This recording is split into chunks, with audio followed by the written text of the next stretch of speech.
अननाय आरो सिबिनायखौ बावहरग्रोबाय नैबे समाव मर्निं ब्रेकफास्ट खालामनो थाखाय लाइन जानो थांगासिनो दङ जोङो दा बर्तमान गुरु हजाय स्टुडियाम मोनफैलायबाय आरोखि दुगै लोबै उपायथ' गैया बिदिनो खालामनांसिगोन दा जिबायदि मोनसे हाबाफारियाव फैदों नालाय बे हाबाफारिखौथ'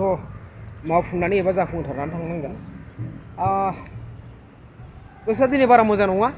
मर्निंनिफ्रायनो गोसो गैयामोन भिडिअ बानायनो सानफ्रामबो मोनसे लकेसनखौ बेसेबां बानायगोन नङा होमबा थ' अब्लाबो गोसोआ इमान थिग नङाब्लाबो थ' जि मोनसे जोंनि इउटुबनि मोनसे सिडुल थायो मावनांगौ हाबाफारि दिनाव मोनसे भिडिअ आगारनांगौ नालाय थ' बेखौनो बानायबाय आङो थ' नोंथांमोना नायलांबाय थादो जों थांबाय थानि आरोखि दे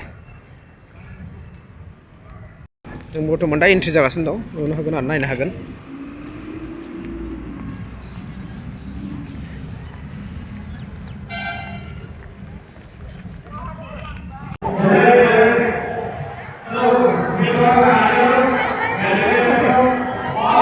আমি চেষ্টা কৰিম যে আপোনালোকে আৰু আৰামত থাকিব পাৰে বেছি কষ্ট নোপোৱাকৈ থাকিব পাৰে কিন্তু অনুশীলন প্ৰেক্টিছ আপোনালোকে কৰিব লাগিব কালিও আহিব লাগিব কালি মাননীয় মুখ্যমন্ত্ৰী মহোদয় গধূলি আহিব আৰু আজি আমাৰ মাননীয় মন্ত্ৰী সাংস্কৃতিক পৰিক্ৰমা বিভাগৰ মন্ত্ৰী আহি কৈ গৈছে প্ৰেছক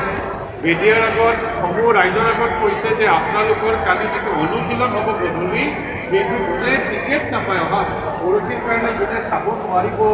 বা এই প্ৰদৰ্শনী যিটো আমি ঐতিহাসিক প্ৰদৰ্শনী বুলি কৈছোঁ নোৱাৰিব সেইটো কালিয়ে আহি চাব কৈছে তাৰমানে আমাৰ কাৰণে কালি গধূলিয়ে এটা ফাইনেল পাৰফৰ্মেঞ্চ হ'ব তাৰপিছততো আমি মাননীয় প্ৰধানমন্ত্ৰী মহোদয়ক আমি পাৰফৰ্মেঞ্চ দিম সেইটো নিপিন্ধিব অহাকালি কিন্তু আৰু অলপ যদি ভাল কৰি আপোনালোকে আহিব পাৰে কালি ৰিহাৰ্চেলটোত গোটেই অসমবাসীয়ে চাব বুলি আমি আশা কৰিছোঁ চ' আপোনালোকে অলপ প্ৰিপেয়াৰ্ড হ'ব আজি যদি অলপ সময় লাগে ৰাতিপুৱা আমি অলপ আৰু সময় দিম আপোনালোকক সোনকালে অলপ ভালকৈ প্ৰিপেয়াৰ হৈ আহিব কালি গধূলিৰ কাৰণে আপোনালোকে ভাবক এইটো ৰিহাৰ্চেল নহয় মেইন পাৰফৰ্মেঞ্চৰ আগত মেগা পাৰফৰ্মেঞ্চৰ আগত এইটো এটা মেজৰ পাৰফৰ্মেঞ্চ थांनो ओंखारबाय नै खुरलुजों आंजों मानो गजेन बर'बो दङ खुरलुआ थांनो ओंखारलायबाय आरो गाबोन फुङाव फैनांगौलाय मोजां नुवाखै माने मोनदा मोनदि नुदों टेनसन लानाङा दे जों दा दख'नाखौ रानखासिगोन बिनिफ्राय जोङो ब्लड थांसिगोन आरो रुमाव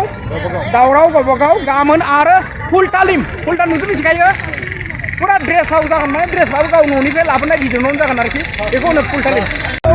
CM हेमन्त बिश्व शर्मा फैगोन आरोखि गाबोन दा नोंथांमोना नायदो गाबोन फुल तालिम जागोन बिनिफ्राय समफोर